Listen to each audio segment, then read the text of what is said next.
Welcome to Saving Castles, the podcast for castle and chateau enthusiasts. Join us as we explore the fascinating history, stories, and culture of these awe-inspiring structures, from the legends and folklore to the latest in restoration.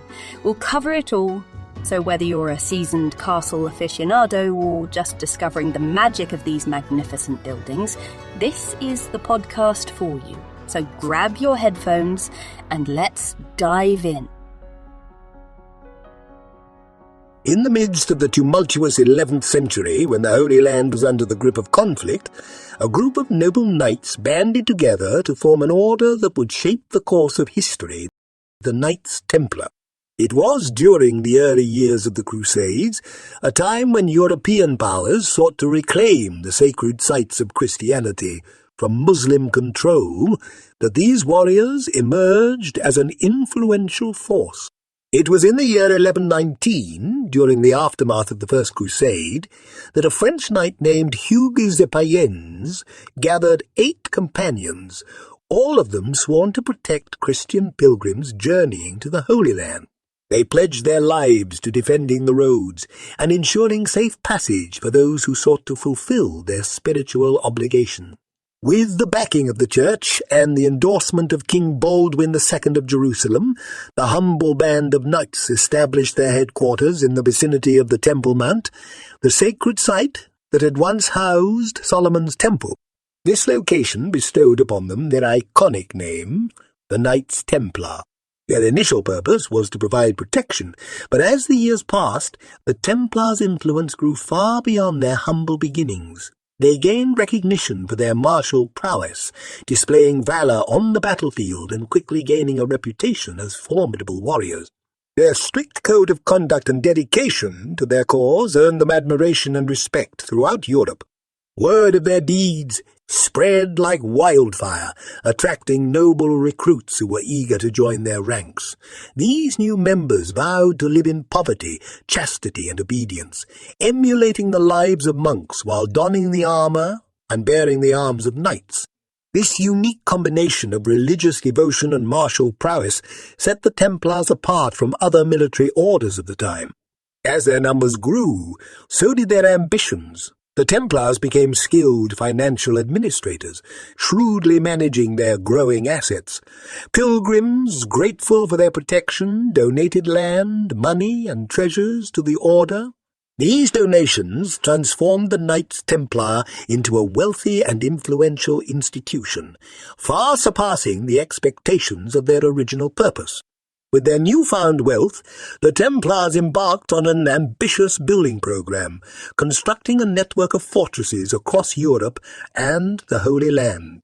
These castles served not only as strategic military outposts, but also as economic centers, enabling the order to expand their financial operations. The Templars became renowned for their banking system, offering loans and safekeeping for pilgrims' valuables. Their castles were masterpieces of medieval architecture, designed with both defensive strength and aesthetic beauty. Towers pierced the skies, dominating the landscape with their imposing presence. Hex-stone walls enclosed courtyards and halls, guarding the treasures and secrets within.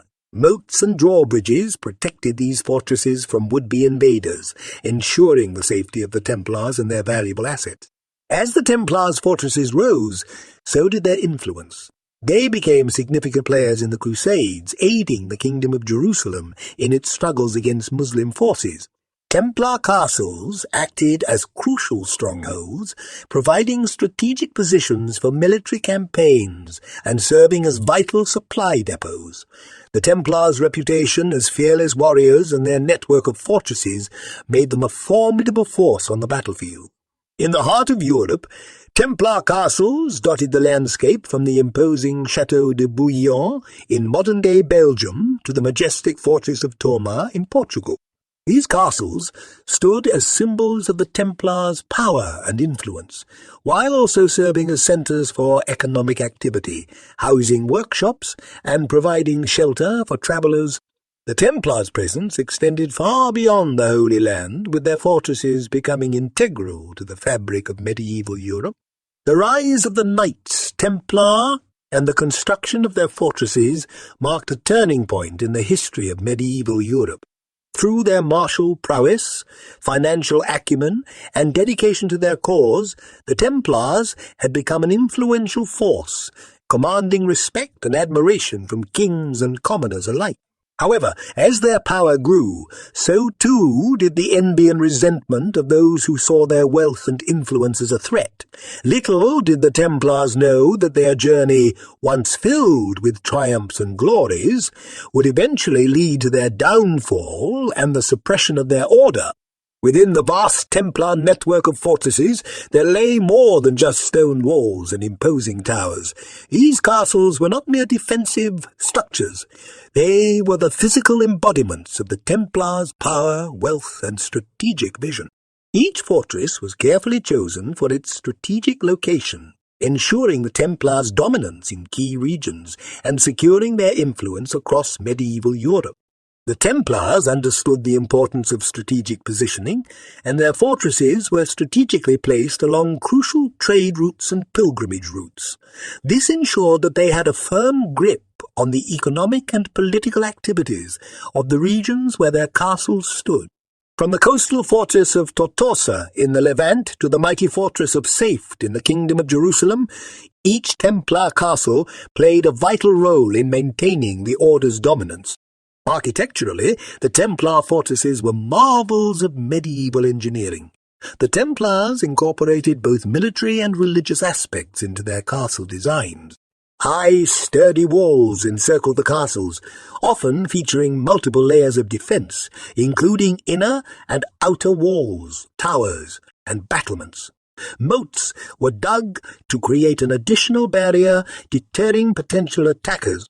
Entering a Templar fortress was a formidable task. Intruders would need to cross a drawbridge over the moat, which was often guarded by formidable gatehouses equipped with murder holes, allowing defenders to rain down arrows or boiling oil on those foolish enough to breach the entrance. The inner courtyard provided a space for training, drills, and mustering troops, while the central keep served as the command center and last line of defense. Furthermore, the Templars pioneered the concept of banking within their fortresses. Their financial operations were carried out within the walls of these castles, providing a secure and reliable banking system for pilgrims, nobles, and even monarchs. The Templars' reputation for financial integrity and their vast network of fortresses allowed them to extend their banking services across Europe, making them one of the most powerful financial institutions of their time. The architecture of the Templar fortresses also reflected their spiritual nature. Within the castles, chapels, and prayer rooms were sanctuaries of solace and devotion, providing a place for the Templars to pray, meditate, and celebrate their religious rites. The spiritual aspect of the Templars' lives intertwined with their military duties, making their fortresses not only bastions of power, but also centers of religious piety. The Templar fortresses, with their imposing presence and strategic importance, became symbols of the order's might and influence. They stood as testaments to the Templars' dedication to protecting Christendom and defending the interests of the Church. These castles were not just structures of stone and mortar. They were embodiments of the Templar legacy, showcasing the order's commitment to faith, martial prowess, and the pursuit of their noble cause. As the Templars' power grew and their fortresses multiplied, they became a force to be reckoned with. The construction and strategic placement of these castles solidified the Templars' dominance, both militarily and financially. But little did they know that these very fortresses, symbols of their strength, would become their greatest vulnerability in the face of their enemies' machinations. The fall of the Templar fortresses would mark the beginning of the end for this legendary order. In the tumultuous era of the Crusades, the Knights Templar played a crucial role in shaping the fate of these holy wars. As the conflict between Christians and Muslims raged in the Holy Land, the Templars emerged as a formidable military force, revered for their courage, discipline, and unwavering commitment to their cause. Their strategic fortresses, scattered across the regions of conflict, became pivotal in the success and failures of the Crusades. From the very beginning, the Templars were at the forefront of the Crusader efforts to reclaim Jerusalem and other sacred sites from Muslim control. Their martial prowess and disciplined ranks made them highly sought after as allies by other Christian forces. With their network of fortresses strategically positioned along the Crusader supply routes, the Templars provided crucial logistical support and safe havens for weary soldiers. The Templar castles acted as essential strongholds, ensuring the security of key positions and supply lines. These fortresses served as strategic anchors, enabling the Crusaders to launch offensive campaigns and mount effective defences against their Muslim adversaries. Their presence provided a sense of stability and security, bolstering the morale of the Christian forces and instilling fear in their enemies. One such example was the fortress of Croix des Chevaliers, located in modern-day Syria. Perched on a hilltop, its impenetrable walls and formidable defences made it virtually unconquerable. This castle, with its strategic location and impregnable fortifications, allowed the Templars to control vital trade routes and project their power throughout the region. The Croix des Chevaliers became a symbol of Templar dominance and a thorn in the side of Muslim forces. The Templars' military achievements on the battlefield were matched by their logistical and financial expertise. Their fortresses served as supply depots, providing troops with food, weapons, and reinforcements. The Templars had a well-organized system of transport and communication, allowing them to efficiently distribute resources to other Christian forces. Their banking operations within the fortresses enabled them to manage the financial needs of the Crusades, lending money to monarchs and financing military campaigns. The Templars' influence extended beyond their military might. They possessed a keen understanding of diplomacy and formed alliances with both European powers and local leaders in the Holy Land.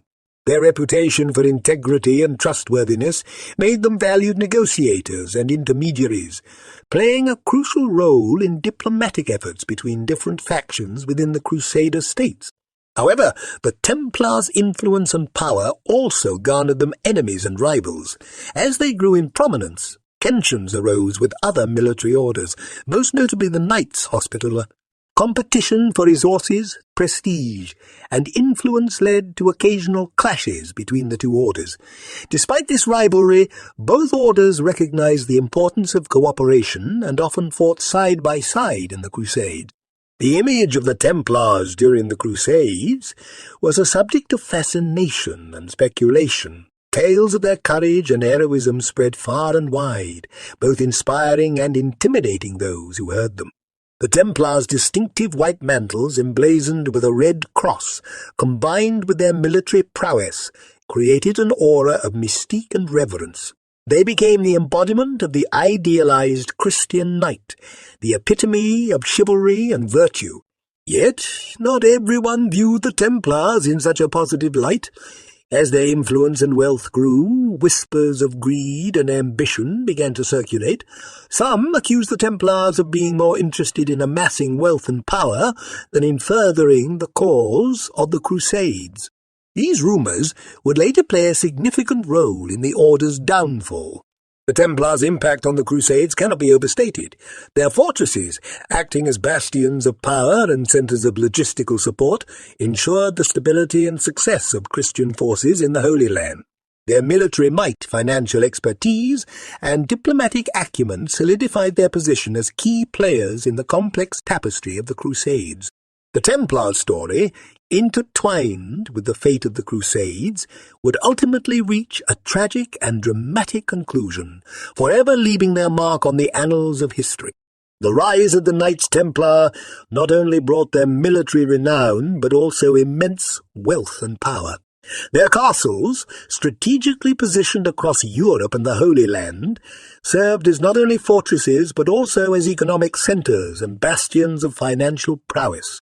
Through their efficient banking system, shrewd financial management, and acquisition of vast lands, the Templars amassed a wealth that surpassed the expectations of their original purpose. As the Templars' reputation grew, so did the number of donations pouring into their coffers.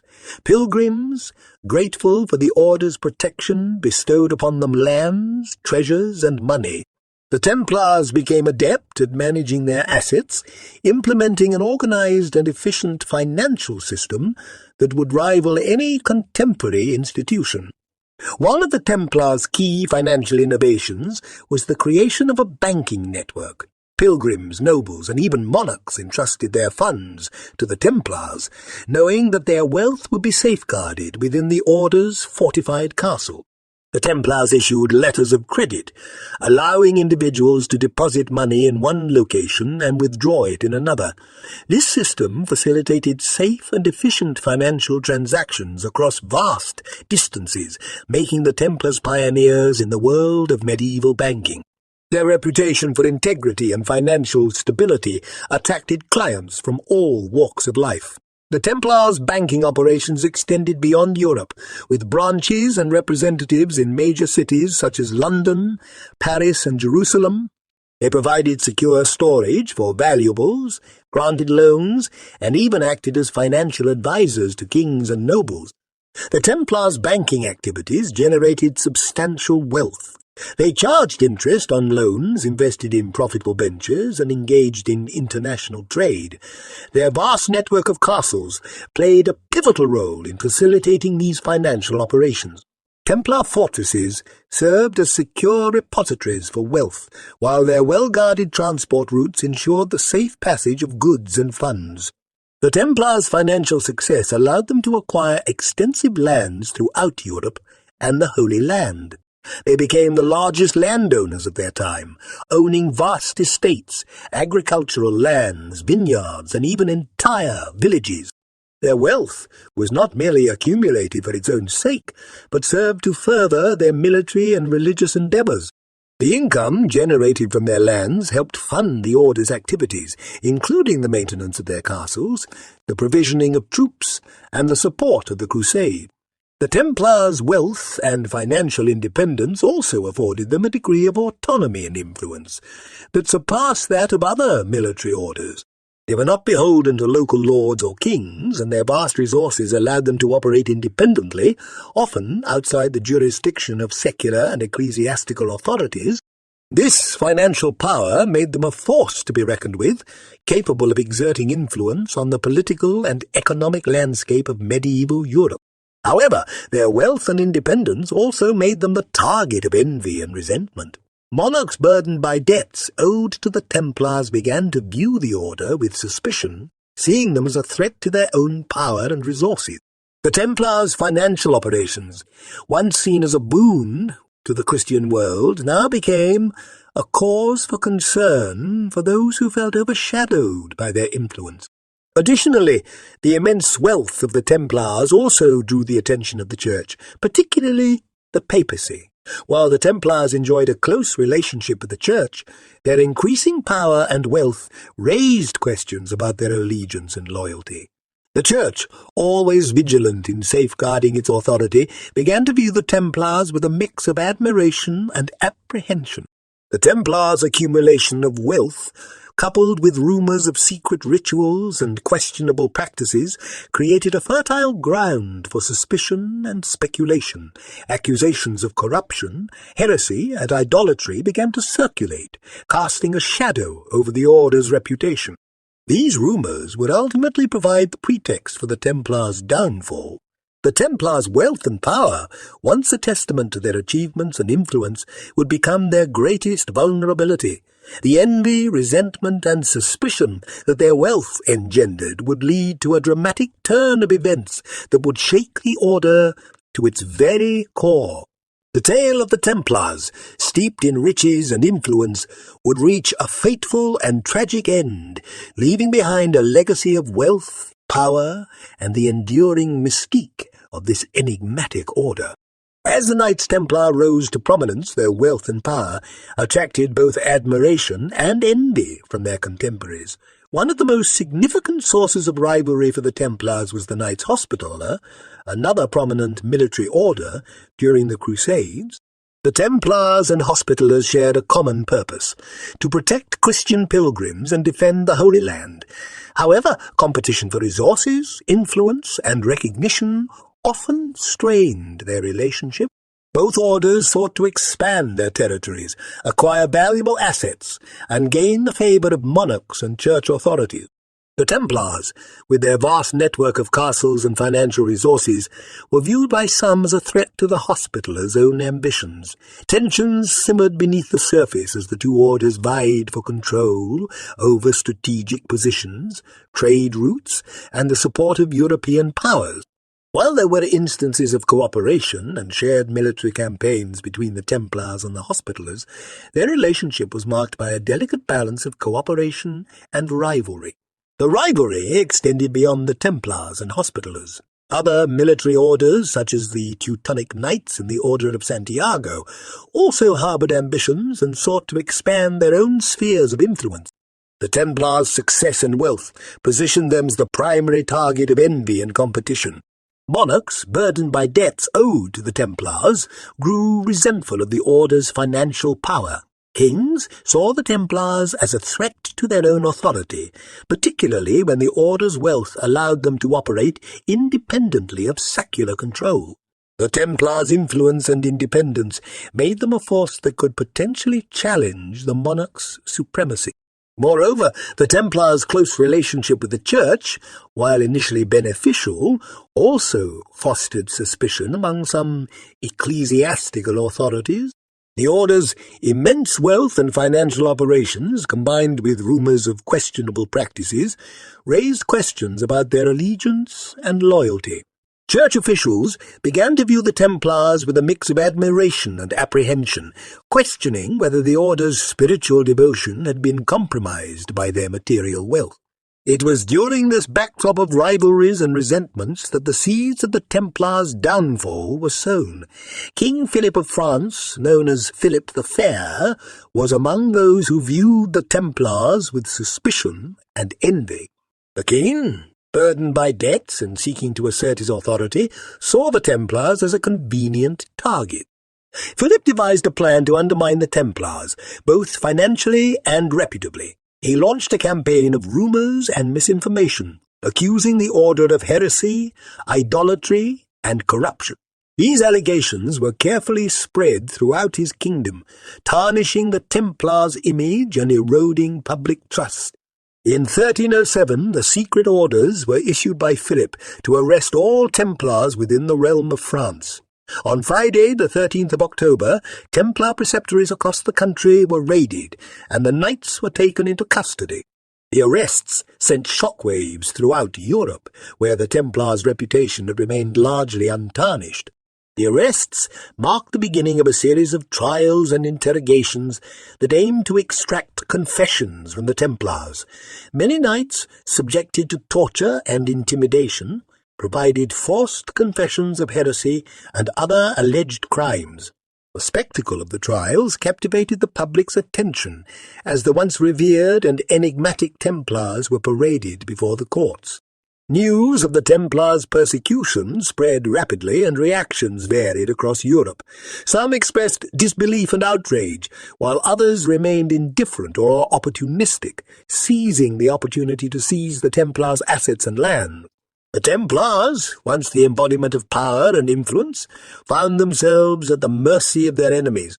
The rivalry between the Templars and their contemporaries, coupled with the envy and resentment harboured by monarchs and church officials, culminated in the suppression of the order.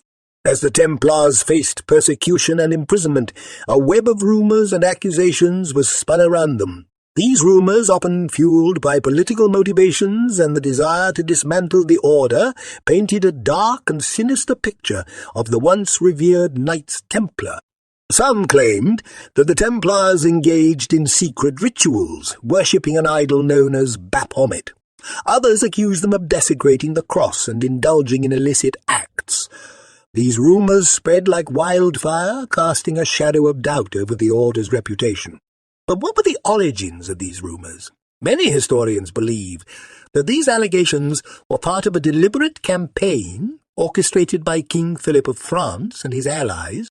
Philip, burdened by debts owed to the Templars and seeking to consolidate his power, saw an opportunity to undermine the order and seize its vast wealth. Philip's motive went beyond mere financial gain. By tarnishing the reputation of the Templars, he could also weaken the influence of the Church and assert his own authority. The Templars' close ties to the Church made them an easy target for accusations of heresy, as any stain on their reputation would also reflect poorly on the institution that had endorsed and protected them for so long. To further discredit the Templars, Philip employed a variety of tactics. He enlisted the help of royal agents and inquisitors to extract confessions from imprisoned Templars through torture and coercion. These forced confessions were often used as evidence to support the allegations of heresy and corruption. The public spectacle of the trials served as a means to sway public opinion against the Templars. Tales of depravity and immorality circulated, stoking the fears and prejudices of the masses.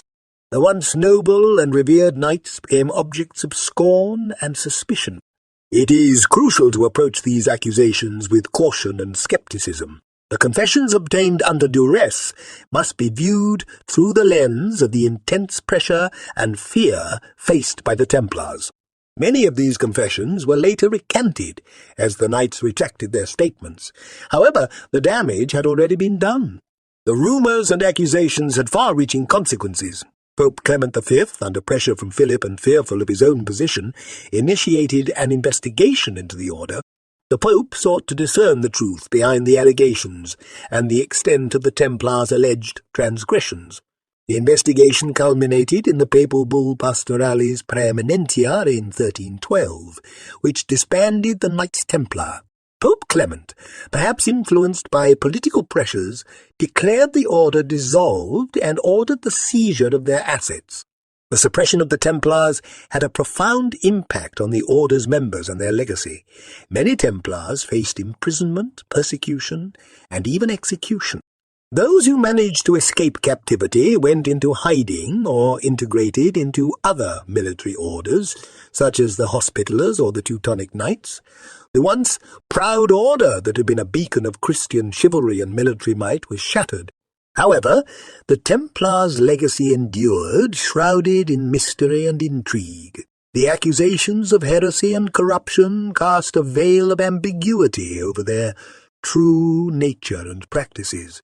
The secrecy surrounding their rituals, combined with the dramatic events surrounding their suppression, gave rise to a myriad of myths, legends, and conspiracy theories that continue to captivate the imaginations of historians and enthusiasts alike. Philip's campaign against the Templars was not limited to France. He sought to influence other monarchs and church authorities across Europe, urging them to follow his lead in suppressing the order. While the level of cooperation varied among different regions, Philip's actions had a profound impact on the Templars' fate throughout the continent. The fall of the Templars and the seizure of their assets served Philip's purposes well. The king was able to assert his authority, alleviate his financial burdens, and weaken a potential rival. However, his actions would have long-lasting repercussions, as the dissolution of the order and the persecution of its members would reverberate throughout history. King Philip of France, once a creditor of the Templars, had become their most formidable adversary. His cunning manipulation of politics, the church, and public opinion ensured the order's demise. The Templars, once the embodiment of wealth, power, and chivalry, now faced a future filled with uncertainty and persecution. Philip's actions and the suppression of the Templars would forever stain his legacy. While he achieved his immediate goals, history would judge him harshly for his role in the destruction of one of the most influential and enigmatic orders in medieval Europe.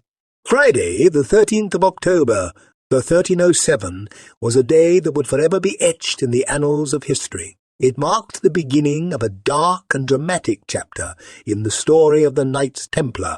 The trials and persecution of the Templars left a lasting impact on European history. The order's suppression became a cautionary tale of the dangers of unchecked power, envy, and political intrigue. The event marked the end of an era. a defining moment that signaled the decline of the Crusader ideal and the shifting balance of power in medieval Europe. The arrest and trials of the Templars not only shattered the order, but also stained the reputation of King Philip and those who had conspired against them. The events of Friday the 13th served as a reminder of the fragility of even the mightiest institutions, and the injustices perpetrated against the Templars would forever be remembered as a dark chapter in the history of justice and power. The legacy of the Templars, once a beacon of Christian chivalry and military might, would endure as a testament to the power of myth and the enduring fascination with this enigmatic order. Their dramatic fall from grace would continue to capture the imagination of historians, scholars, and those intrigued by tales of mystery and conspiracy. With the dissolution of the Knights, Templars sealed by the papal bull Pastoralis Praeeminentiae, the once mighty order faced a tumultuous aftermath. The Templars, who had once stood as stalwart defenders of Christendom, found themselves scattered, persecuted, and their legacy forever altered. The papal decree called for the confiscation of the Templars' assets and the transfer of their lands and wealth to other religious orders, most notably the Hospitallers. These rival orders, eager to acquire the Templars' resources and secure their own position, eagerly embraced the redistribution of power. The Templar castles, once symbols of military might and strategic importance, were seized and repurposed. Some were taken over by the Hospitallers, ensuring the continuity of military presence in key regions. Others were claimed by secular powers who sought to consolidate their own authority and benefit from the Templars' extensive resources. The Templars themselves faced varying fates. Many knights were imprisoned, languishing in dark cells, their spirits broken by years of captivity. Some were subjected to public executions, branded as heretics and criminals. Their once proud lineage was tarnished, their names forever associated with the allegations that had been levelled against them. In the aftermath of the Templars' suppression, their legacy continued to captivate the imagination of the public. The order became the subject of myths, legends, and conspiracy theories perpetuated by the secrecy that had shrouded their rituals and practices. Tales of hidden treasures, secret rituals, and clandestine organizations emerged, further fueling the fascination with the enigmatic Templars. Despite their downfall, the Templars left behind a lasting legacy. Their military prowess, financial acumen, and dedication to their cause had forever shaped the medieval landscape. The Order's fortresses, even after their confiscation, remained as testaments to their strategic vision and engineering prowess. These castles, now repurposed and inhabited by new owners, bore the echoes of a bygone era. The suppression of the Templars also had far-reaching implications for the future of military orders. The events surrounding their dissolution served as a stark reminder of the vulnerability of such organizations and the need for vigilance against political and ecclesiastical pressures. The surviving orders, like the Hospitallers and the Teutonic Knights, faced heightened scrutiny and had to adapt to the changing political climate. In the centuries that followed, the Templars became the subjects of fascination and romanticized notions of chivalry and mystery. They inspired countless tales, novels, and artistic representations, perpetuating their image as noble warriors and guardians of ancient secrets. Their emblem, the red cross on a white mantle, became a symbol of enduring allure and intrigue. As time went on, historians delved deeper into the history of the Templars, seeking to separate fact from fiction. The Templars' contributions to medieval society, their military achievements, and cultural impact were reassessed. Their story became a subject of scholarly research, shedding light on the complex dynamics of power, religion, and politics in the medieval world. The legacy of the Templars continues to captivate castle enthusiasts and history buffs to this day. Their fortresses, although altered and repurposed over the centuries, stand as reminders of their once mighty presence. The Templars' rise, fall, and enduring legacy serve as a testament to the complexities of history, the allure of the enigmatic, and the enduring power of myth and legend. The story of the Knights Templar has transcended the boundaries of time, becoming one of the most enduring and captivating tales in history. Their enigmatic nature, rich symbolism, and mysterious legacy have fueled centuries of fascination, speculation, and debate. The enduring mystique of the Templars lies in their intriguing combination of factors. They were renowned warriors, adorned in white mantles emblazoned with a red cross, fighting with unwavering devotion in the Crusades. They were skilled financiers, pioneering a sophisticated banking system and amassing vast wealth. They were keepers of secrets, entrusted with the protection of sacred relics and knowledge. And they were victims of a grand conspiracy, suppressed by powerful forces that sought to eradicate their influence. Their legacy is steeped in myth and legend. Tales of hidden treasures, ancient relics, and secret rituals have captured the imagination of generations. Some believe that the Templars discovered sacred relics, such as the Holy Grail or the Ark of the Covenant, during their time in the Holy Land. These legends, fueled by the secrecy that surrounded the order, have given rise to countless quests and searches for hidden Templar artifacts. The symbolism associated with the Templars adds to their allure. The red cross on a white mantle has become an iconic emblem, synonymous with the order's chivalry and mystique.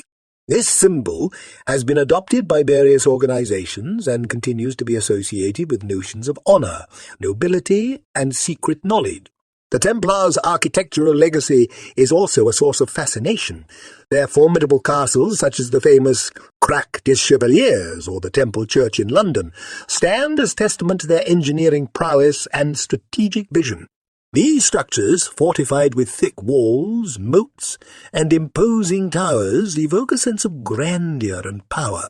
The enduring mystery surrounding the Templars has given rise to numerous conspiracy theories. Some theories suggest that the Templars had knowledge and connections that threatened established powers, leading to their persecution. Others propose that they continued their clandestine activities in secret societies, influencing events behind the scenes. One theory that has gained considerable attention is the notion of Templar survival and the establishment of new orders or lineages. According to this belief, a remnant of the Templars escaped persecution and went underground, preserving their traditions and knowledge through hidden organization. While evidence supporting these theories remains elusive, the allure of a hidden Templar legacy persists. The Templars' story has left an indelible mark on popular culture. Their legend has inspired numerous books, movies, and games, fueling the imagination of millions. The Templars continue to captivate audiences with their tales of mystery and adventure. Historians and scholars, too, continue to explore the rich tapestry of Templar history. Through meticulous research and analysis, they seek to separate fact from fiction and uncover the true nature of the order. While some mysteries may never be fully unraveled, the quest for understanding remains a driving force in the study of the Templars. One of the most notable aspects of the Templars' legacy is their impact on military and financial institutions. The Order's military prowess and organizational structure laid the foundation for future military orders such as the Hospitallers and the Teutonic Knights. These orders adopted and adapted many of the Templars' strategies and systems, ensuring the continuity of the Crusader ideal. In the realm of finance, the Templars revolutionized the banking system. Their establishment of a sophisticated network of financial institutions and their introduction of banking practices set the stage for the development of modern banking. The Templars' letters of credit, secure storage facilities, and investment practices laid the groundwork for the financial systems that would emerge in subsequent centuries. The Templars' influence was not limited to military and financial spheres. Their architectural and engineering achievements left a lasting imprint on castle construction and fortification. Their formidable castles, renowned for their strategic design and impregnable defences, served as a blueprint for future generations of castle builders. Furthermore, the Templars' story of persecution and suppression has become a symbol of resistance and resilience. Their unwavering dedication to their ideals, even in the face of adversity, has inspired countless individuals and organizations throughout history. The Templars' commitment to their cause, even to the point of martyrdom, has become a symbol of unwavering conviction and noble sacrifice. This air of mystery has given rise to a multitude of conspiracy theories, some more grounded in historical research than others. These theories propose various connections between the Templars and everything from the Holy Grail and the Freemasons to modern-day secret societies. While evidence for such claims remains elusive, the allure of a hidden Templar legacy persists. The Templars' enduring influence can also be seen in the realm of charity and philanthropy. The Knights Hospitaller, originally a rival order of the Templars, evolved into a prominent charitable organization dedicated to providing medical care and humanitarian aid. Their work, inspired by the Templars' commitment to helping the needy, continues to this day. In recent years, there has been a resurgence of interest in the Templars. Scholars and historians have delved deeper into their history, seeking to uncover new insights and separate fact from fiction. Archaeological excavations, archival research, and interdisciplinary studies have shed light on different aspects of the order, expanding our understanding of their role in medieval society. In the realm of castle enthusiasts, the Knights Templar continue to hold a special place. Their castles, whether in ruins or preserved as historical landmarks, stand as testaments to their grandeur and influence. They provide a tangible connection to the knights of old, evoking a sense of wonder and awe. We hope you enjoyed this episode of the Saving Castles podcast. Stay tuned for our next episode, where we'll continue to explore the fascinating world of castles and chateaux. Don't miss out and subscribe to our podcast to get notified when new episodes are released. For more information about us and our work, visit savingcastles.com. Thank you for listening.